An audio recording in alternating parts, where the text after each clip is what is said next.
There's this kind of magic that you use every single day, probably without even thinking about it. It's what lets you stream your favorite songs, fire off a quick text, or, yeah, watch this right now. That magic? It's called a computer network. It's the invisible web that connects our entire world. And today, we're going to pull back the curtain and see exactly how it all works. I mean, really think about it for a second. You hit play, and boom, music is just beaming from the phone in your pocket straight to your ears. There are no wires, it's just seamless. How in the world does that actually happen? It feels so simple, but that little connection is our first step into this huge, fascinating world of connectivity. What you're doing, whether you know it or not, is creating your very own personal area network. Yep, it's like this little invisible bubble of connectivity that just follows you around, linking your phone to your watch or your laptop to your wireless mouse. This little personal web of gadgets is where it all begins. All right, so let's get into the two main pieces of tech that create this personal bubble: Wi Fi and Bluetooth.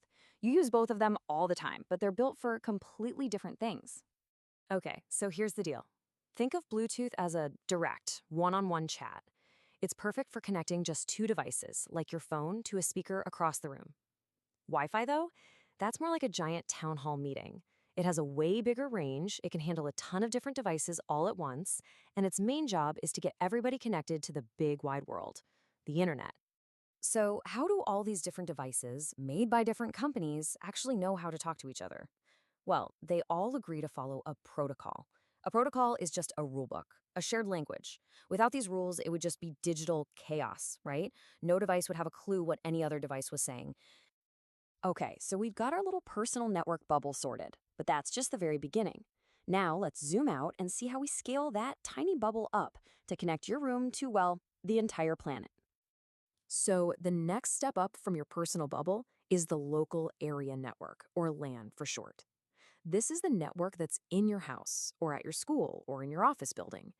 It's what connects all the devices together in one single spot, like all the computers and printers in one building. This is the network that your home Wi Fi router is in charge of.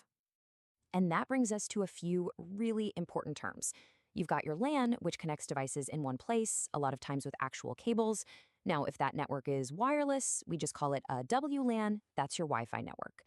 But when you start connecting all of those individual LANs together across cities, countries, and even continents, you get the big one, the WAN, the Wide Area Network. So this leads to a pretty cool question, right? If a WAN is just a network of networks, and we keep hooking them all up into one massive global web, what's the absolute biggest wide area network on Earth? The internet. That's it. That's all the internet really is. It's not some magical cloud floating up in the sky. It is a very real, very physical, wide area network. A gigantic network made up of billions of smaller networks connecting devices all over the globe. So, if the internet is a real physical thing, what are the actual pieces that make it all work? Let's take a look at the invisible hardware, the actual gatekeepers that are managing the flow of your data every single second of every day. Okay, imagine you're sending an email. Its journey starts at something called the Network Interface Card, or NIC. That's the physical port on your computer. From there, a switch acts like a local traffic cop, directing your email only to other devices inside your home network. But what if it needs to go out to the internet? That's the router's job. The router is the gateway that connects your private, local network to that massive public WAN we just talked about, the internet itself. So we've built this absolutely incredible global machine of networks and hardware. The big question is, so what? What can we actually do with it? Well, this is where our digital lives really take off, in what we call the cloud. Cloud computing sounds super technical, but the idea is actually pretty simple. Instead of storing all your photos, all your documents, and all your software on your computer's own hard drive, you're using a huge network of powerful servers out on the internet to do it for you. You're basically just renting a little bit of space and processing power from these massive data centers. So when you're checking your email or scrolling through your photo library or binge watching a show, you are accessing data from the cloud. Those files don't actually live on your phone or your TV. They live on servers hundreds of miles away, and they're delivered to you in an instant, all thanks to that global network we've just mapped out. This massive, interconnected world we've built is unbelievably powerful, but it also means we're putting all our data out there on this global network.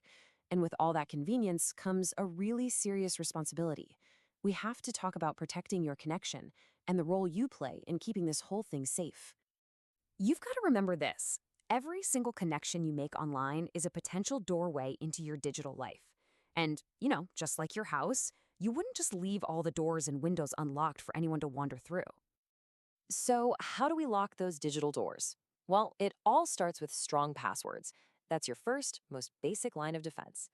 Next up is authentication. Stuff like those two-factor codes that get sent to your phone. They're all about proving you are who you say you are. And finally, good anti-malware software acts like your own personal 24/7 security guard, constantly on the lookout for threats. Now, the point of all this security isn't to make you paranoid. It's to empower you.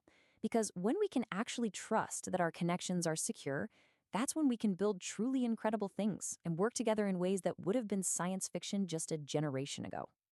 And this right here is the ultimate payoff. A secure, reliable network makes tools like video conferencing possible, connecting teams, families, and friends across the entire globe in real time.